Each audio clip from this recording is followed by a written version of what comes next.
Hi, welcome back to Introduction to Engineering Design. This is Module 8.1, and this is Part 2 of the lower die subassembly.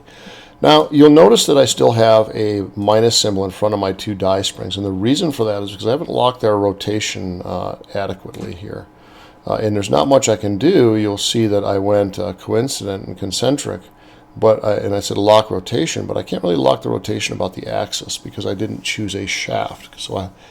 So what I'm going to do is I'm going to come back in here, and I want to turn on the planes that I can see in these two items. So I'm going to expand it in the tree and select my front plane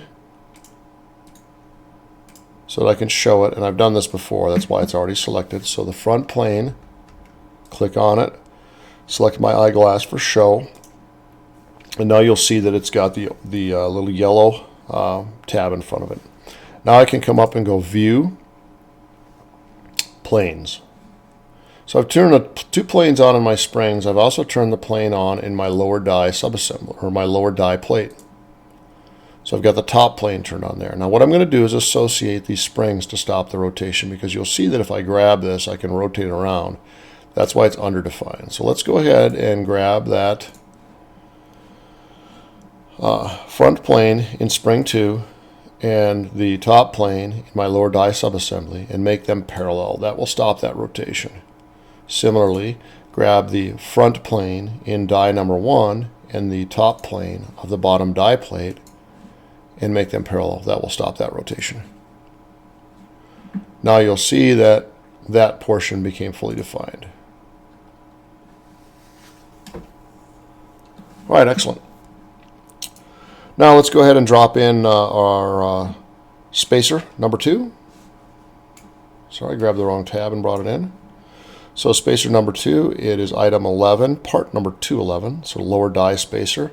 I want to bring in my lower die also, and the dies number 1 and number 2. This is where the typo has occurred in the model, and I'll show you that here in a second. So let me go ahead and browse, and I want to find the part number 211. So I want the lower die outer ring, die 1, lower die 2 spacer,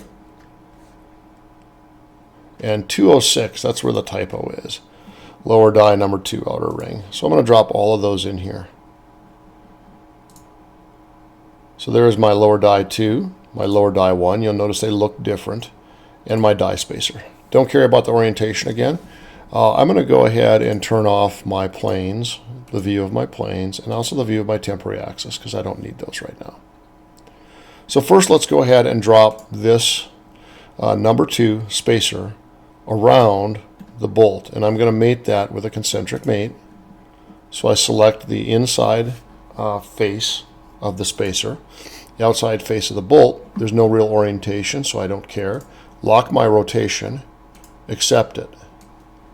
Now this spacer actually sits on the face of the body of the part, and the spring moves up and down a little bit in there.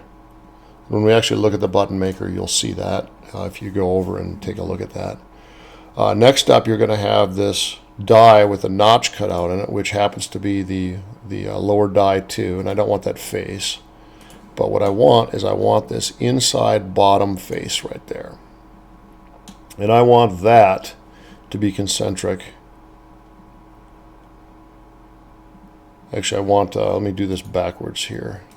I'm doing it backwards rather. I want to choose this inside face, and I want to make it concentric about the bolt. By doing that, locking rotation,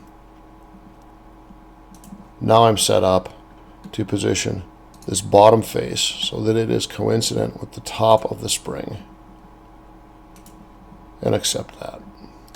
So now you'll see that looks pretty close. The spring actually rides up and down, and that's one of the things that makes the button against that die spacer. Let's go ahead and put my second die in. This is die number 1, and I want to again choose the inside ring around the bolt so it's concentric. Accept it. I'm going to pull this part up so I can see it better. Roll my model. Bottom face right here. And you'll notice these notches and these cutouts, they face the correct way actually when you drop the part in there, so I didn't really point that out. That is modeled that way. Drop it in and accept it. Now you're going to notice I failed to lock the rotation on that first mate, so I'm going to come back and do that. Lock my rotation. And those parts should be fully defined, and they are in there. Super.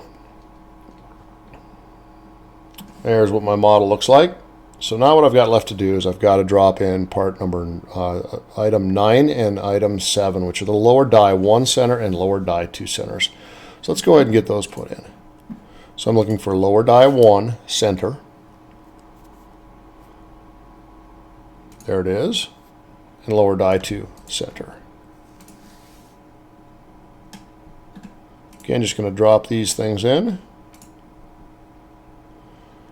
Fairly simple mate here. What we're going to do is we are going to make the body of lower die 2 concentric with the outer ring.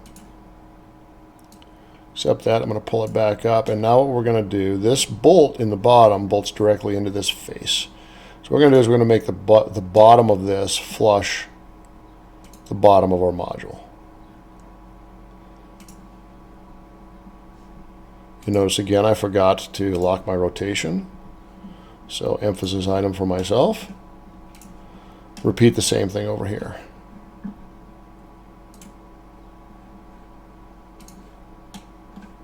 Pull it up so it's easier for me to see, and you'll see how that lower die sits in the bottom there and it springs up and down.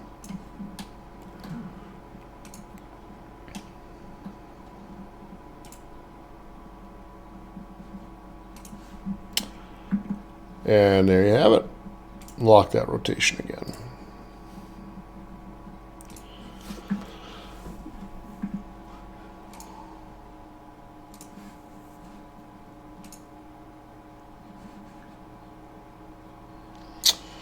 Okay, let's go back and investigate here what the mates are that are allowing this washer to float.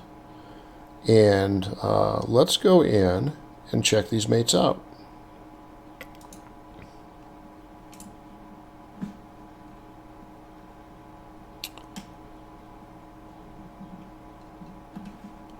So let me try, instead of selecting an edge,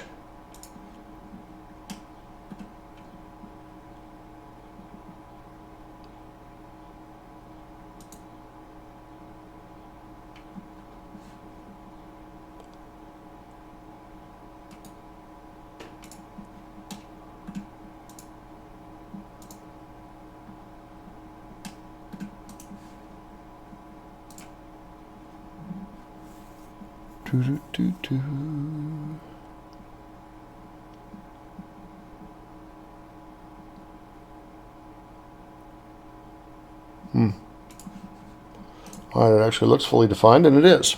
All right, I just had to rebuild it.